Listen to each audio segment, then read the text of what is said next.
Good afternoon, everyone, here at Gainbridge Fieldhouse. I'm Scott Agness of FieldhouseFiles.com. Well, the team got back to practice here this afternoon after enjoying Wednesday off, although I'm very sure that most of them were in for treatment, for strength training, and maybe to get some shots up as well to stay fresh, because the regular season is now complete. They made it. They made it to the finish line, and better than that, they sprinted through the finish line. That's something that really stood out to me, given all these circumstances, given these choppy waters, given the frequent injuries, and of course, Caitlin Clark playing just 13 games. Not only did they reach the finish line, but they qualified for the postseason for the second consecutive year. Given the fact of what they have all been through, this franchise, especially over the last decade, that's been a significant mark. Now, while we do know they've reached the playoffs, we still do not know their seed or who they will play. Now, the playoffs will begin coming up Sunday with I think it's a quadruple head of games, and Fever will probably be there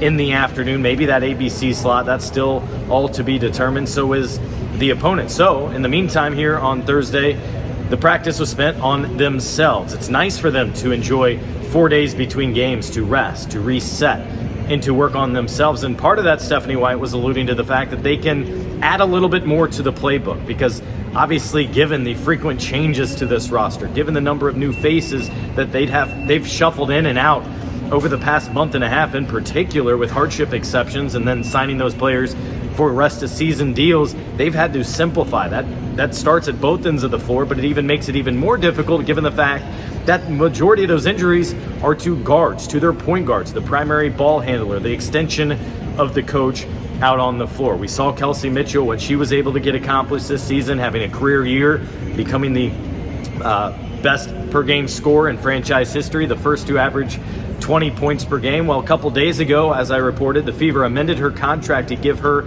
a time off bonus that should empower her to stay here stateside, at least for the majority of the offseason. And given what she did overseas, I think in China over the last year, coming back here to the U.S. and playing and starting in every single game, inserting herself into that MVP conversation, it's certainly well-deserved. And you hope it allows for her to rest up here leading into the next season. A lot more to get into the offseason, what this looks like, given the fact that there will certainly be a new collective bargaining agreement. But still, with uncertainty with the seed, with their opponent, and even the time in which their game starts on Sunday, again, today was the Fever focusing on themselves and expanding the playbook and becoming less predictable like they were so much in the postseason last year. Now come inside practice and hear what Stephanie White with Natasha Howard and with Lexie Hull had to say afterward.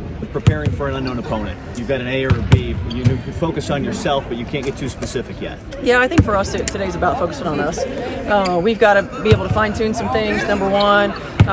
And number two, it gives us an opportunity that we haven't had to maybe add some things and tweak a couple things. So today's about us on both ends of the floor, and then we'll know tonight, and tomorrow will be about starting to prep for an opponent. You said yesterday that this would be a day about you guys. What was top of list for you of stuff you wanted to run through with actual practice? Well, number one, just getting opportunity to work execution, timing, situational things that we haven't really had in true practice time. And then the second thing is we've had to scale back so much that now we can, add a couple of more things. We can't go crazy, but add a couple of things and maybe a couple little minor tweaks. Is that an advantage of having 5 days for a playoff game? Is that adding, and how much do you want to add versus do what you've already done? Yeah, I mean it is an advantage. There's no doubt, and we don't want to overload them. But we want to add a couple of different things. I mean, obviously, when you scale back, you become a little bit predictable. So we want to add a couple of things, tweak a couple of things, so that we have some new actions running into playoffs. You finally, this roster's been all over the place for the last 6 weeks. You finally kind of settled into a group for 10 days here. Yeah, I know, right? Can you finally kind of get a feel for this group as you get into game one and go, okay, we really are starting to know what this last 3 games is supposed to? Yeah, I think we have. I think the last couple of games you can tell a little bit in rotation, but now, especially through combinations, who can be on the floor together, what kinds of different looks we can give them, and some of that based on opponents, some of that just based on us getting into a rhythm. So yeah, it's nice to have had the opportunity with this group for 10 days, and then hopefully now these extra 5 days that we have, or however many days that we have, continue to work that continuity. How significant will it be to have a home court game throughout this as well, given the fact they did not last year against you? It's going to be huge. It's going to be huge. Certainly, I think our fans deserve an opportunity to see a playoff game. Secondly, it's something that we've been talking about in the league for a long time. I mean, certainly balance and equity and being able to give everybody a home game in the playoffs. So I think it's exciting. I think it's exciting for our players. I know it's exciting for our fans. Do you expect to be watching tonight or wake up tomorrow and just how it is? I'll try, but I'm too old to be staying up that late. We'll see. We'll see what happens. Look, I know this isn't necessarily the path that you guys envisioned at the beginning of the year to get here with the roster turnover, like Brad mentioned, but how fortunate are you to just be in this position? Slate is clean, and anything can happen. Yeah, I think we're really fortunate. It says a lot about this group. How resilient they've been, how tough they've been, how locked in they've been to just putting one foot in front of the other and doing whatever's necessary to position ourselves to win ball games. And I think it says a lot about them that they've been able to bring in, and we've been able to bring in new players, and they've adjusted and adapted to them. And especially because you think about the new players that we brought in are all on the perimeter. They've all primary ball handlers, and so particularly with Kelsey, AB, and Tosh, and Lexie too, they're different styles, and you got to be able to adjust to that. So it says a lot about these guys. I'm proud of them that we're in this position, and thankful for an opportunity now in the playoffs where everything starts anew. Other than the scouting report, really able to hone in on one team, what's the general things that change when you go to this playoff level versus regular season? Just sense of urgency. It's a different level. I mean, you could start to feel it at the end of the season, what it's like, playing for playoff positioning, playing for seeding, but it goes to a different level in the playoffs. The margin for error is smaller, rotations get tighter, the number of things that you're able to play through gets tighter. All of that goes to another level. And, one of the things I always like to talk about with the teams as well is, you're only guaranteed now a limited time with this group. This group is never going to be the same. Most of the time in professional sports, it's not. And so enjoying this moment, enjoying one another. This is a really connected group, and being able to put yourself in a position to play together for as long as you can. Everybody knows that when the playoffs begin, there's always going to be some adversity of some sort. So glass half full, does that give this group a little bit of an edge that they've been able to manage adversity so well? I think so. I think certainly it does. When we've managed it the way that we've managed it throughout the course of the season, in-game managing adversity is hopefully going to seem like nothing for us. And we've managed some of that throughout the course of play as well. I mean, even in the last few games that we've had in September, being able to manage different situations. So I think it does give this group an advantage. There's never any substitute for experience, and going through the experience that we've gone throughout the course of the year allows us to be flexible, allows us to stay locked in the moment, and understand what's necessary. You're a playoff veteran. We're talking about the experience of this. What can you kind of expound upon the women who maybe have not been in so many situations as this to get ready for a game one? It's treated like a regular game that we've been playing. Like, the only thing that changes is just playoff. It's just say playoff now. Everybody put their shoes on the same. We put our shoes on, and we're just gonna keep playing the game that we've been playing. And we're just gonna figure out who we're gonna play starting tonight. And we actually excited about that. But today we're just focusing on ourselves and focusing on the things that we need to do, and also to better ourselves and better our defense for game one on Sunday. Does it feel like this group's been able to sort of find itself in this last week or so with these 3 wins that you've settled into the roster now? Like, okay, we finally have this group, and we're staying with this group right now.